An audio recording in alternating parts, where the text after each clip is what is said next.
Is the Red Luffy Starter Deck actually the dark horse candidate of the deck limited battles? Let's talk about it.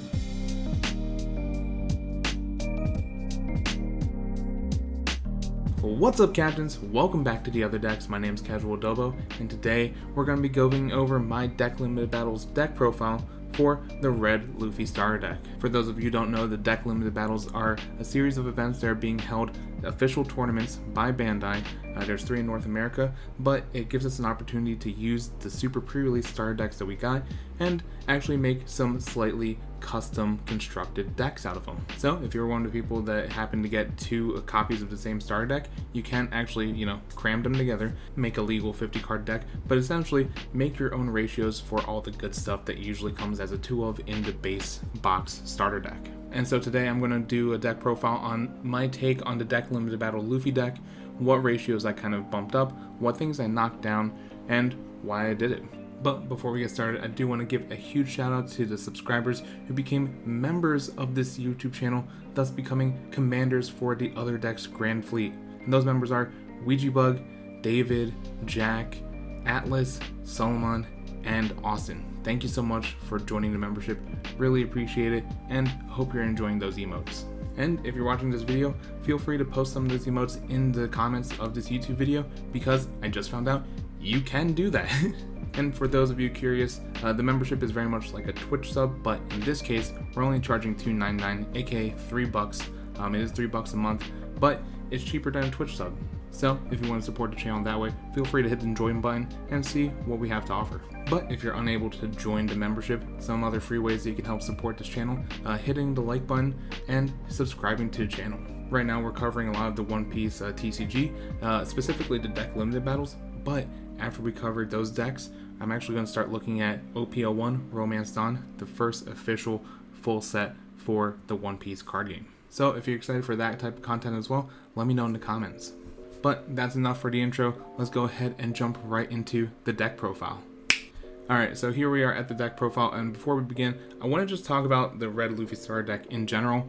I think before in the super pre-release, it was the general consensus worst starter deck of the 4, and that was mainly because it just did not have enough defensive capabilities to withstand, the turns, right?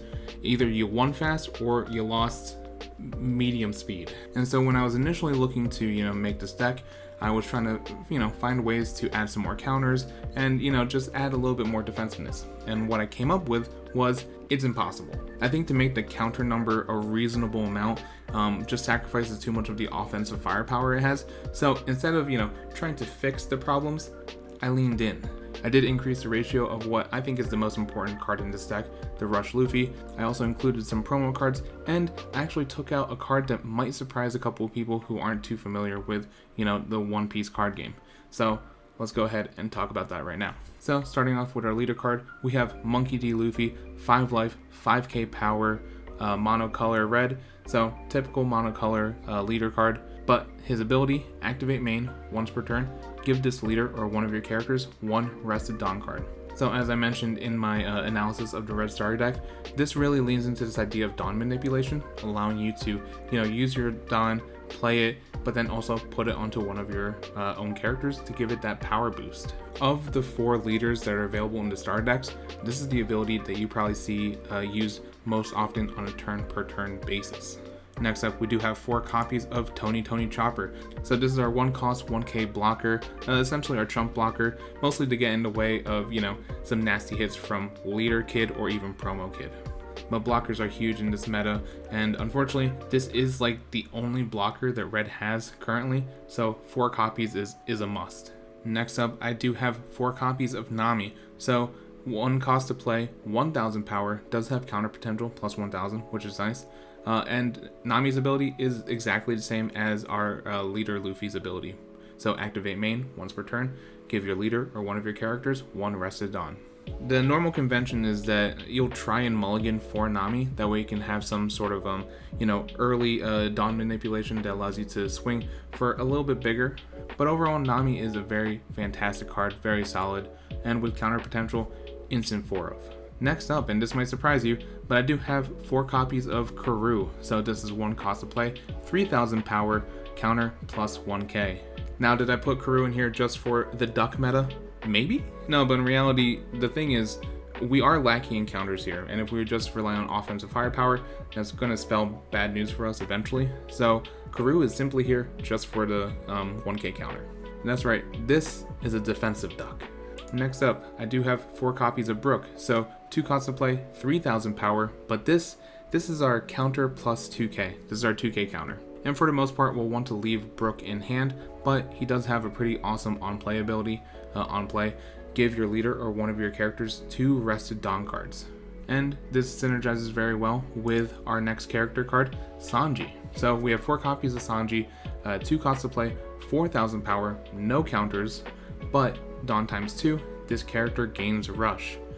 So if you have 4 Dawn available, you can play 2 for Sanji, and then tap 2 more to play Brook, and then add 2 of those rested onto Sanji to give him Rush. Now, while this may seem like a very tempting combo, I would actually advise against doing this for the most part, unless you can, somehow secure a game with this attack, Because I think Brook's value really is as a 2k counter and less of a, way to put 2 Dawn onto a character. But the combo is available if you need it. Next up, and this one might be a surprise to some people, but we do have 4 copies of Vivi. So 2 costs to play, 4000 power, which ain't too shabby, but counter plus 1k. Very similar to Karoo, we're really using Vivi as a counter potential.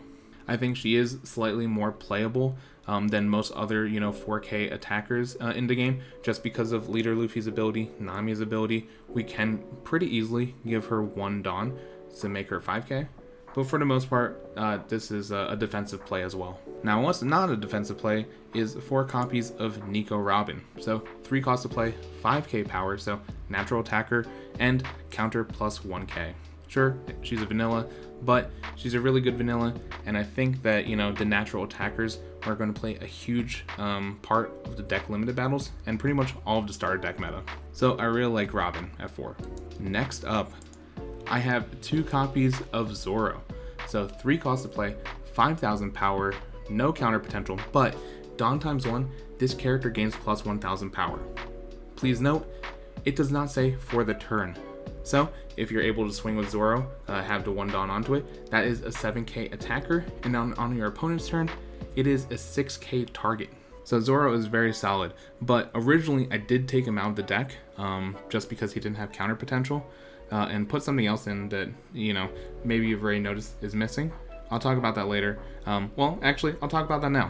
Yes, I took out the 1000 Sunny and replaced it with Zoro. Personally, and even from playtesting, I don't really think the 1000 Sunny is, as valuable of a stage card like Onigashima is for purple. It's just a single 1k boost, and, specifically, it's a single 1k boost for a Straw Hat, which means that Vivi nor Karoo get that ability. Sure, could you just load this thing up with Straw Hats? Yes, but you're losing on 4 1k counters, because essentially you'd be replacing Karoo with Usopp, and then Vivi with Jinbei, and Jinbei doesn't have any counters. And then making the decision between Zoro and Jinbei, I just like Zoro's ability a lot better. It's not really like, you don't really need to trigger it like you do with Jinbei's. Jinbei is a when attacking. This one is just attached on. Now, the only issue is that Zoro is pretty susceptible to a lot of the removal in a lot of the decks. So as soon as Zoro hits the field, most likely your opponent is going to try and KO it as fast as possible. Next up, we do have 4 copies of Frankie. So this is our 4 cost to play, 6000 power, counter plus 1k, vanilla. Very similar to how Robin is super important for, adding pressure, adding attacks onto the board, so, our opponent is starting to feel the burn a little bit. 6k power does the same thing, just with a little bit more oomph. Next up, I do have 4 copies of Monkey D. Luffy. This is our Rush Luffy, so 5 cost to play, 6000 power, naturally has Rush, but Dawn times 2, when attacking, your opponent can't activate blocker for this battle.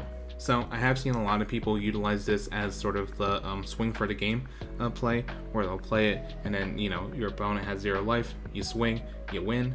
But don't undervalue that Dawn times 2 ability, just because at 6k power, Dawn times 2, you have 8k power now. You can swing into some of your opponent's more problematic characters at that point. And because they can't activate blocker, they can't protect it. So while Rush Luffy is primarily used as offense, and honestly should be used as offense, you could play, a little bit more defensively and clear some problematic characters off the board. Just something to keep in mind. And then the last character I want to talk about is actually 2 copies of Promo Luffy. So this is 6 cost to play, 7,000 power, Dawn times 2. This character gains Rush. So if you have your leader ability available and Nami out on the field, you can essentially play this card for 6, and then using 2 of those rested Dawn, attach them onto this Luffy, give it Rush, using, those 2 cards abilities. And at 7k naturally, this is a very potent offensive card, right? And if you think about it, in the mirror matchup, it is untargetable by Jet Pistol, or unKOable by Jet Pistol. And really the only thing that can really mess with this is Sables, which in my opinion, if you're this red Luffy deck and you're playing against blue, I think you actually have the upper hand, because you can actually, avoid a lot of those blockers abilities that is prevalent in blue. And also, if they bounce any of your rushers back to your hand, good. Originally, I didn't have Promo Luffy in this deck, but after looking at it, after thinking about it more, I think 2 copies is a good amount, and it kind of acts as a placeholder for, in set 1, when if you want to build this, you would then replace this one with, say, Secret Rare Shanks from Romance Dawn. Alright, and then moving into the events, I do have 4 copies of Guard Point. This is our 1 cost event counter card. Your leader or one of your characters gains plus 3,000 power during this turn, or battle, during this battle. And then trigger, your leader or one of your characters gains plus 1,000 power during this whole entire turn. So if this does come out of life, you can get like, a 1k boost for the whole entire turn. Which, if your opponent is attacking with multiple characters, honestly, might not be the worst thing. But yeah, 4 copies for this felt very necessary. Next up, I do have 2 copies of Diable Jambe. So I think this one is actually like a bit of a sleeper card, very underutilized, but I think is super important because it essentially allows any of your Straw Hat characters to have the same ability as Rush Luffy. So for 1 cost, which is pretty awesome, main, choose one of your leader or characters with the Straw Hat crew trait. During this turn, your opponent cannot activate blocker when that leader or character attacks. So that 7k Zoro that's about to swing face into your opponent becomes a lot more menacing when you have Diable Jambe on it. It also has a trigger ability, KO one of your opponent's characters with a cost of 3 or less with blocker. The trigger has some utility, but honestly I'd rather bring it to hand and then use it whenever I want to, essentially. And then the last card in this deck is 4 copies of Jet Pistol. This one, once again, another obvious inclusion. 4 costs to play, main ability, KO one of your opponent's characters with a power of 6k or less. This is the targeted removal for this deck and is incredibly powerful, to be honest. It covers a wide range of, some of the most problematic characters. Obviously there are some, top end things like King, 7 cost blocker kid that it can't really handle, but for the most part, this will be able to do the job. Especially good if your opponent who's playing blue gets the early Sentomaru and is just cranking out pacifistas. This is a pretty decent way to get rid of it before any of those things attack. Or just target the Sentomaru. And then yeah, trigger is activate this card's main effect. But yeah, that is my Red Luffy Starter Deck deck profile for the deck limited battles. Let me know what you think down below. Do you think it's a mistake that I took out Thousand Sunny? Do you think it's a mistake I didn't put in Jinbei? Do you love Karoo? Let me know in the comments below.